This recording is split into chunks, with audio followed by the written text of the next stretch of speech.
اعوذ باللہ من الشیطان الرجیم بسم اللہ الرحمن الرحیم الحمد للہ الذی لا یبلغ مدحتہ القائلون ولا یحصی نعماہ العادون ولا یؤدی حقہ المجتہدون الذی لا یدرکہ بعد الہمم ولا ینالہ غوث الفتن الذی لیس لصفتہ حد محدود ولا نعت موجود ولا اجل ممدود فطر الخلائق بقدرتہ ونشر الریاح برحمتہ ووتد بالصخور میدان ارضہ ثم الصلاة والسلام علی اشرف الانبیاء والمرسلین ابی القاسم المصطفیٰ محمد اللہم صلی وعلی آلہ الطیبین الطاہرین المعصومین المظلومین ولعنۃ الدائمۃ علی اعدائہم من الآن الی قیام یوم الدین اما بعد فقد قال اللہ تعالی فی کتابہ المجید وفرقانہ الحمید بسم اللہ الرحمن الرحیم وَأَنكِحُوا الْأَيَامَ مِنكُمْ وَالصَّالِحِينَ مِنْ عِبَادِكُمْ وَإِمَائِكُمْ إِنْ يَكُونُوا فُقَرَاءَ يُغْنِهِمُ اللَّهُ مِنْ فَضْلِهِ وَاللَّهُ وَاسِعٌ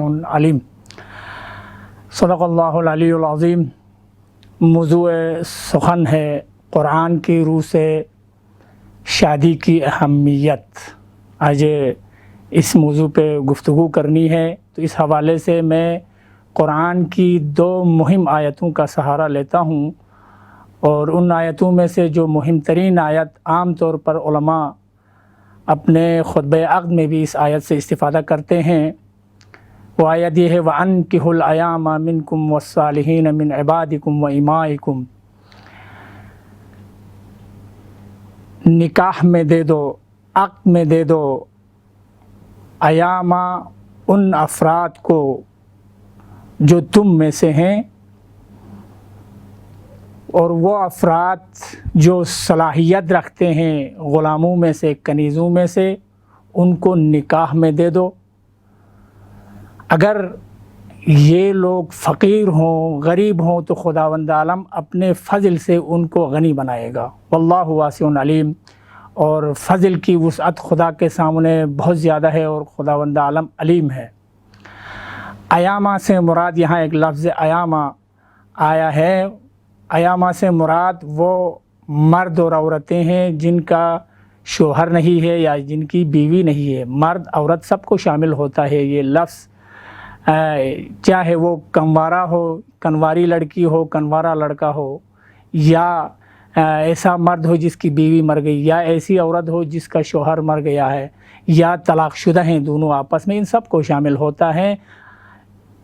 اگر بے ہمسر ہوں، شوہر نہیں ہو، بیوی نہیں ہو، تو ان کو ہمسری میں دیا جائے۔ اللہ تعالیٰ کی طرف سے حکم ہے۔ سب سے بڑی اہمیت یہ ہے کہ یہاں خداوند عالم نے دستور دیا ہے، امر کیا ہے کہ ان کو ہمسری میں دیا جائے۔ اور دوسرا جو نقطہ یہ ہے وہ یہ ہے کہ غربت، فقر اور ناداری اور تنگ دستی شادی کے لیے مانع نہیں ہے۔ خداوند عالم خود نے ذمہ داری لی ہے کہ اگر کوئی شادی کرے، گھر بسائے، تو اللہ تعالیٰ اپنے فضل سے ان کو غنی بنائیں گے، ان کو مستغنی بنائیں گے، ان کو دولت مند بنائیں گے، ان کی مشکلات کو حل فرمائیں گے، وہ بھی اپنی وسعت رحمت سے۔ یہ اللہ تعالیٰ نے اپنی ذمے میں لے لیا ہے، کسی کو شادی کرنے کی صورت میں ان کو غنی بنایا جائے۔ یہ پہلی آیت ہے۔ دوسری آیت قرآن کی یہ ہے کہ خداوند عالم قرآن میں فرماتا ہے وَمِنْ آیَاتِهِ أَنْ خَلَقَ لَكُم مِّنْ أَنفُسِكُمْ أَزْوَاجًا۔ یہ قرآن کی اللہ تعالیٰ کی نشانیوں میں سے ہے کہ آپ کے لیے، تمہارے لیے خود تم میں سے ازواج خلق کیا۔ وَجَعَلَ بَيْنَكُمْ مَوَدَّةً وَرَحْمَةً، اور ان کے درمیان مودت اور رحمت قرار دیا اللہ تعالیٰ نے۔ اور آگے فرماتا ہے ان فی ذالک لآیات لمن یتفکرون۔ یہ آیت مہم ترین آیت ہے۔ سب سے پہلے ازواج کو، زوج کو، میاں بیوی کو اللہ کی خلقت کی نشانی قرار دی ہے۔ پوری کائنات کے اندر اللہ تعالیٰ کی طرف سے ہر چیز کو زوج خلق کیا ہے، اور خصوصی طور پہ خداوند عالم فرماتا ہے کہ ہم نے تمہیں زوج خلق کیا، اور تمہیں زوج خلق کرنا اللہ تعالیٰ کی خلقت کی نشانیوں میں سے ہے۔ یہ مہم ترین نقطہ ہے اس آیت کے اندر کہ دو مرد و عورت آپس میں جفت ہو جائیں، آپس میں جمع ہو جائیں شادی کے خاطر مشترک زندگی گزارنے کے لیے، تو یہ اللہ تعالیٰ کی خلقت کی نشانیوں میں سے ہے۔ اور خود میاں بیوی کو ایک دوسرے سے خلق کیا ہے خداوند عالم، اس آیت کے اندر یوں فرماتا ہے۔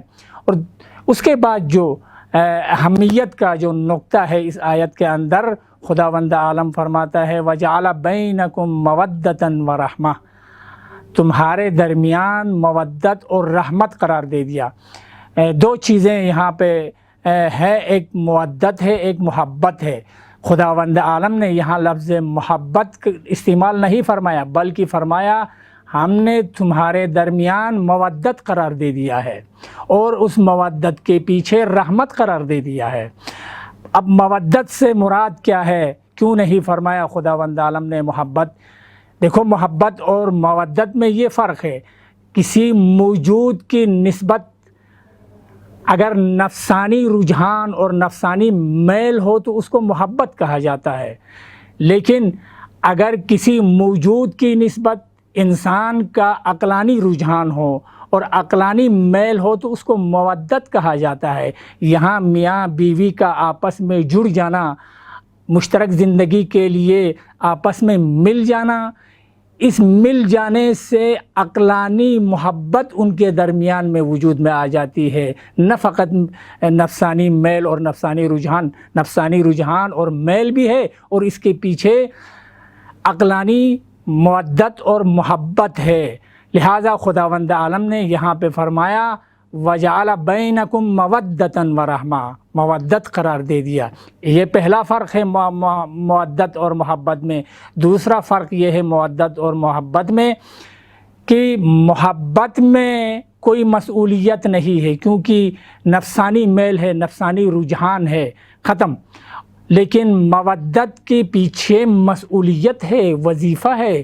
پس میاں بیوی کے درمیان مودت ہونے کے ساتھ ساتھ مسئولیت بھی ہے، ایک دوسرے کے وظیفے بھی ہے۔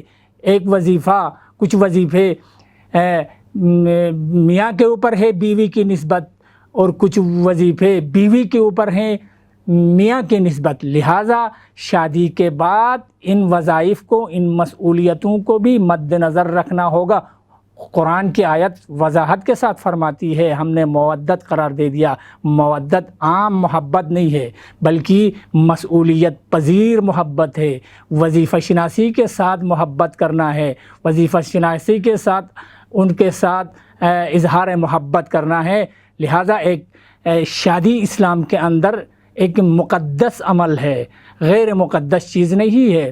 پس اسلام نے شادی کے اوپر بہت اہمیت دی ہے۔ یہیں قرآن کی دو آیتوں سے شادی کی اہمیت واضح طور پر واضح ہو جاتی ہے، اور اسلام نے نہ افراد کیا ہے نہ تفرید کیا ہے، نہ شادی کی نسبت لاابالی کی ہے، نہ شادی کی نسبت اور جو جنسی مسائل ہے اس کو آزاد رکھا ہے۔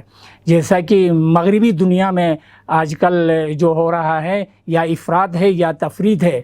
ایک طرف کہتے ہیں کلیسا والے، جو راہب ہے وہ کہتے ہیں اگر خدا کے ساتھ متصل ہونا ہے، خدا کے نزدیک ہونا چاہتے ہو تو شادی نہیں کرنی چاہیے، شادی حرام ہے، شادی صحیح نہیں ہے، بیوی کو اختیار کرنا درست نہیں ہے۔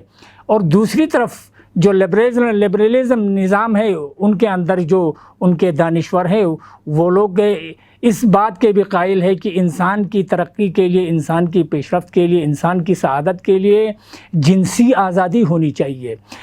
یہ دونوں غلط ہے اسلام کے روح سے، دونوں سے خداوند عالم نے منع کیا ہے۔ انسان بغیر شادی بھی نہیں رہ سکتا ہے، انسان آزاد بھی نہیں ہے اس حوالے سے۔ لہٰذا اسلام نے درمیانی راستہ اختیار کیا ہے، دوسروں کے ساتھ حرام اور اپنوں کے ساتھ جنسی لذت کی اجازت دی ہے اسلام کی نظر میں بہت سارے فوائد ہیں شادی کے۔ ان میں سے ایک اسی آیت کے اندر جو نقطہ ذکر ہوا ہے وہ یہ ہے کہ لِتَسْكُنُوا إِلَيْهَا،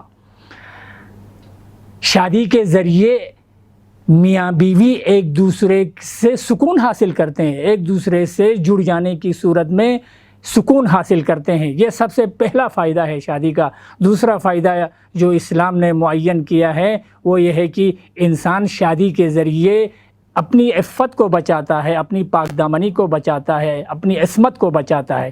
یہ دوسرا فائدہ ہے۔ تیسرا فائدہ جو ہے شادی کا اسلام کی نظر میں قرآن کی روح سے بقاء نسل آدم ہے۔ انسان کی نسل دنیا میں باقی رہنی چاہیے، نسل پھیلنی چاہیے۔ اگر دنیا میں انسان کی نسل نہ پھیلے، انسان کی نسل باقی نہ رہے تو دنیا نابود ہو جائے گی۔ لہٰذا تیسرا جو فائدہ ہے، تیسرا جو ہدف اسلام نے، قرآن نے بیان کیا ہے، بقاء نسل انسان ہے۔ لہٰذا شادی کے اوپر توجہ دینے کی ضرورت ہے، شادی کی اہمیت کو سمجھنے کی ضرورت ہے، اور شادی کے لیے پیش قدم ہونے کی ضرورت ہے۔ ایسے معاشرے جہاں پر شادیاں، لڑکے لڑکیوں کی شادیوں کے لیے دیر ہوتی ہے مختلف مسائل کی وجہ سے، اس کے لیے اس علاقے کے، اس معاشرے کے عمائدین کو پیش قدم ہو کر ان شادیوں کو منعقد کرنے کی ضرورت ہے۔